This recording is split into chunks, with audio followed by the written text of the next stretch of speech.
Mano, o bagulho agora ficou sério. Você está ligado, né? Que o Roblox tirou acesso de chat de uns jogadores. Então, o Roblox tirou acesso mesmo.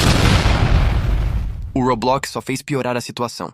Agora eu me pergunto, como a gente vai querer conversar com nós amigos? E nossos amigos da escola? Eu tava fazendo minhas lives normalmente, quando eu me deparo com isso aqui. Por que Roblox? Por que você fez isso? Eu tô até jogando menos com essa atualização bosta que o Roblox fez. Agora eu vejo o povo do Brookhaven só usando placas para se comunicar.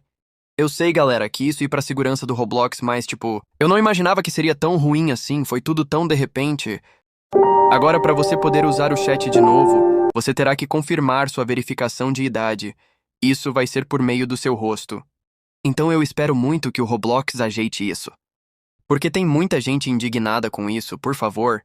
Roblox faz alguma coisa.